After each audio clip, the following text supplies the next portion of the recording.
2월 15일 목요일 누가복음 3장 20절로 35절 예수님의 진정한 가족입니다. 오늘 본문에는 세 그룹이 등장하고 있습니다. 예수님의 친족, 예루살렘에서 온 서기관, 그리고 예수님의 어머니와 동생들이 등장하고 있습니다.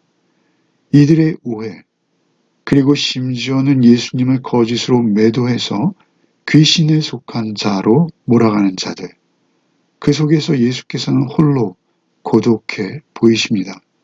그러나 그들마저 이해와 설명으로 품어내시려 하시는 예수님의 모습, 예수님의 성품을 우리는 오늘 본문을 통해서 만날 수 있습니다.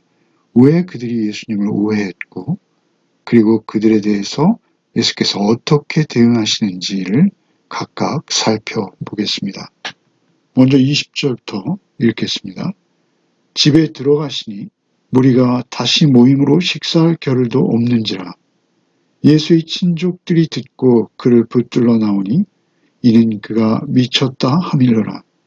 예루살렘에서 내려온 서기관들은 그가 바알세불이 집혔다 하며 또 귀신의 왕을 힘입어 귀신을 쫓아낸다 하니 예수께서 그들을 불러다가 비유로 말씀하시되 사탄이 어찌 사탄을 쫓아낼 수 있느냐. 또 만일 나라가 스스로 분쟁하면 그 나라가 설 수 없고, 만일 집이 스스로 분쟁하면 그 집이 설 수 없고, 만일 사탄이 자기를 거슬러 일어나 분쟁하면 설 수 없고 망하느니라. 사람이 먼저 강한 자를 결박하지 않고는 그 강한 자의 집에 들어가 세간을 강탈하지 못하리니 결박한 후에야 그 집을 강탈하리라. 내가 진실로 너에게 이르노니 사람의 모든 죄와 모든 모독하는 일은 사심을 얻되 누구든지 성령을 모독하는 자는 영원히 사심을 얻지 못하고 영원한 죄가 되느니라 하시니 이는 그들이 말하기를 더러운 귀신이 들렸다 하미로라. 먼저 20절에 집에 들어가시니 무리가 다시 모임으로 식사할 겨를도 없이 예수께서 바쁘셨죠. 여기 집은 베드로와 안드레의 집으로 보입니다. 그렇게 그들이 많은 무리를 지어서 예수님께 몰려왔죠. 귀신을 쫓아내시고 많은 병을 치유하시는 예수님의 이적을 경험하기 위한 목적이죠. 그때 예수님의 친족들이 예수님을 붙들러 왔다라고 21절에 말하죠. 붙든다라는 것은 강제적인 힘으로 마치 군인이 누군가를 포로로 잡듯이 그렇게 잡아가려는 목적으로 왔다는 것입니다. 그가 미쳤다 하밀러라. 사람들의 소문이 그랬다라는 것이죠. 당시 유대 사회에서 가족 공동체, 특별히 친족 공동체는 거의 생명 공동체, 생존 공동체입니다. 그들은 절대 떨어져 살지 않죠. 일단 지리적으로 그 가족들이 머무는, 친족들이 머무는 일정 지역을 벗어나지 않습니다. 예수께서 그렇게 많은 병자들을 치유하시고 하시는 모습들을 통해서 그를 정상이 아니다라고 보는 것이죠. 그런가 하면 또 다른 무리가 예수님을 찾아옵니다. 놀랍게도 22절에 예루살렘에서 내려온 서기관들이죠. 그들은 소위 요즘 말로 하면 고위 관료들입니다. 예루살렘에서 예수님에게 내려온 것이죠. 그만큼 예수님의 소문이 널리 퍼져나가고 있었다라는 것이죠. 그 서기관들이 내려와서 예수님을 향해 바알세불이 집혔다. 바알세불, 곧 사단에게 붙었다. 사단이 그에게 들어갔다. 이런 의미입니다. 또 귀신의 왕을 힘입어 귀신을 쫓아낸다. 그들이 예수께서 귀신을 쫓아내는 것은 그들이 눈으로 본 바요 부정할 수 없는 사실입니다. 그래서 그들은 그것을 해명해야만 했고 그 힘은 귀신의 힘이다 라고 말하는 것이 그들의 기득권을 지켜내기에 가장 유리한 그러한 해석이었던 것이죠. 그런데 그들을 예수께서 부르십니다. 23절에 예수께서 그들을 불러다가 비유로 말씀하시죠. 인간과 같이 감정적으로 대응하지 않으십니다. 비유까지 들어가시면서 그들을 깨우치 하십니다. 거기에 있는 많은 무리들도 불쌍히 여기시고 또한 그 예루살렘의 서기관들에게도 긍휼을 베푸시기 원하십니다. 자세한 설명을 전하시는데요. 그 설명의 내용은 23절부터 이어집니다. 사단이 어찌 사단을 쫓아낼 수 있느냐? 사단과 사단이 싸우느냐? 이렇게 묻는 것이죠. 두 가지 예를 듭니다. 나라가 스스로 분쟁하면 설 수 없고 집이 스스로 분쟁하면 그 집이 설 수 없고 나라는 물론이요. 집, 작은 공동체인 집조차도 스스로 분쟁하면 그 집이 나뉘어지지 않느냐? 26절에 만일 사단이 자기를 거슬러 일어나 분쟁하면 설 수 없고 망하니라. 사단이 사단과 싸운다 하면 사단은 설 수 없고 망한다. 결국 없어진다, 패망한다, 멸망한다. 그런 것이죠. 사단과 사단이 대립하고 거스를 수 없다는 것입니다. 그러면서 구체적으로 27절에 사람이 먼저 강한 자를 결박하지 아니하고는 그 강한 자의 집에 들어가서 세간을 강탈하지 못하니 결박한 후에야 그 집을 강탈하리라. 그러니까 예수께서는 사단을 대적하실 뿐만 아니라 그들을 꼼짝 못하도록 한다라는 것이죠. 그러니까 사단에게 결박당한 자들을 사단을 결박하고 자유케 하신다라는 것이죠. 귀신 들린 자, 그리고 일부 병마에 시달리는 자, 그런 자들이 사단에 결박되었을 수 있다라는 것이죠.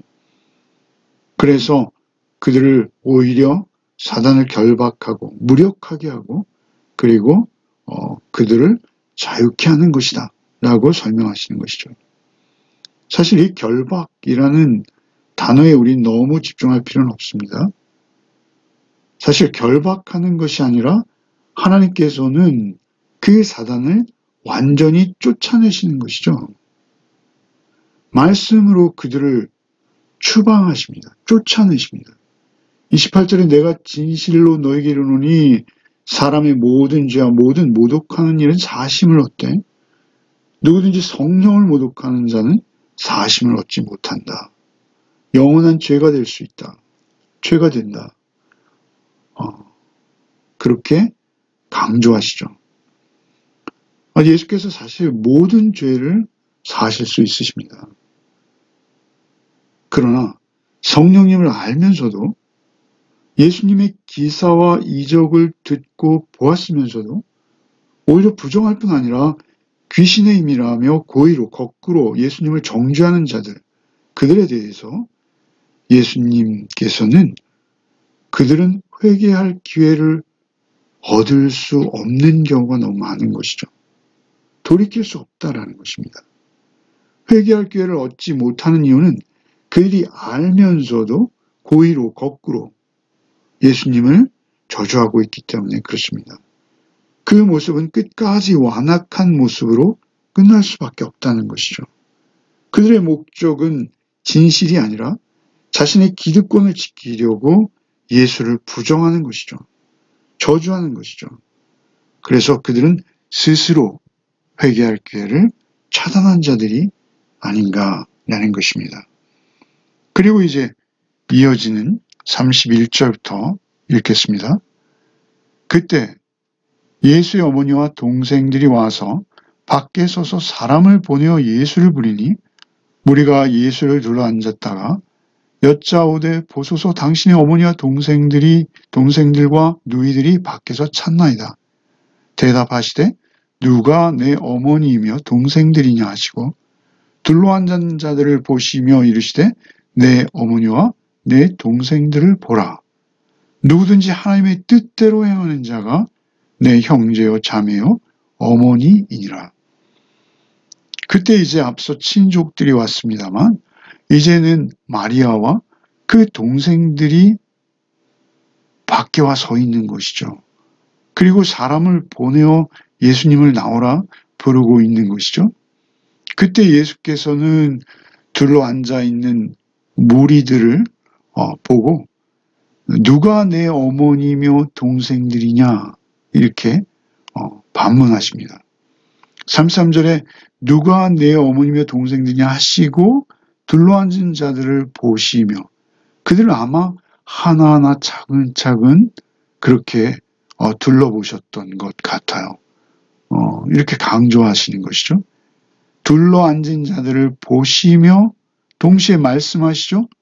내 어머니와 내 동생들을 보라. 그 예수님을 둘러앉은 자들을 향해서 우리 어머니와 내 동생들이라고 말씀하시는 것이죠. 사실 마리아까지 이렇게 예수님을 붙들러 왔다라는 것은 우리의 상식을 좀 뛰어넘는 일이죠. 그러나 그들도 결국은 예수님이 누구신지를 기억해낼 것입니다. 그리고 예수님이 누구신지를 인정하게 될 것이죠. 그리고 자기의 자리로 돌아갈 것입니다. 하나님과 피조물의 관계로 돌아갈 것입니다.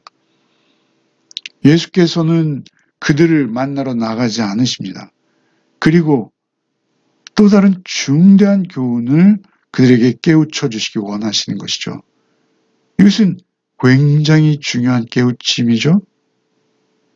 둘러앉은 자들을 보시며 이르시되 누가 내 어머니와 내 동생들을 보라 하시고 35절에 누구든지 그가 이방인이든지 유대인이든지 누구든지 하나님의 뜻대로 행하는 자가 내 형제요 자매요 어머니다. 내 가족은 하나님의 뜻대로 행하는 자다. 이렇게 말씀하시는 것이죠.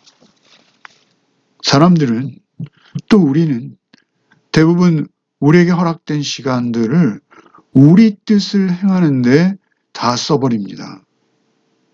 만일 누군가가 그 마음의 중심에서 하나님의 뜻을 행하기 시작하면 주위에서는 그 사람을 향해 미쳤다라고 말하게 될 것입니다. 정상의 범주를 떠났다라는 것이 미쳤다라는 의미가 아니겠습니까? 그 정상적인 우리 주변의 사람들, 우리가 정상으로 보는 그 사람들의 삶의 모습은 자기의 뜻을 행하는데 여념이 없습니다. 그런데 우리가 여기서 생각해 봐야 하는 것은 정말 중요한 것. 참된 인간, 창조주 하나님 앞에서 피조물인 인간의 참모습, 어떻게 우리가 가장 만족스러운 삶을 살 수 있을까? 가장 가치로운 자로 우리가 생존할 것인가? 그것은 하나님의 뜻에 합해지는 것입니다. 하나님의 뜻을 행하는 것이 우리의 영원한 만족이요 유일한 생명의 길인 것입니다. 그때 우리는 예수님과 한 가족, 한 공동체가 된다라는 것이죠. 이러한 삶을 살아갔던 바울이 고린도 교회에 보낸 고린도 후서 5장 13절에 이렇게 말하죠. 우리가 만일 미쳤어도 하나님을 위한 것이요 정신이 온전하여도 너희를 위한 것이니. 그러니까 우리가 만일 미쳤어도 라는 말씀을 하시는 이유는 무엇입니까? 고린도 성도들입니다. 그런데 그 성도들이 바울 사도를 향해서 미친 거 아니야? 이런 말들을 하고 있다라는 것이고 그 소문이 바울에게까지 들린 것이죠. 그래서 사도는 이렇게 말씀하시는 것이요. 우리가 만일 미쳤어도 하나님을 위한 것이요. 너희가 미쳤다고 보느냐? 그것이 미쳐 보인다면 그것은 우리가 하나님을 위한 것이다.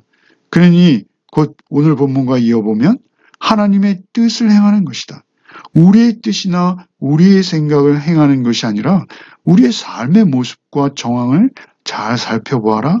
그것은 우리가 하나님의 뜻을 받들어 내 뜻이 아니라 하나님의 뜻을 쫓고 있는 것이다. 그러기에 너희에게 미쳤다라는 오해를 받고 있는 것 아니냐? 이렇게 반문하시는 것이죠.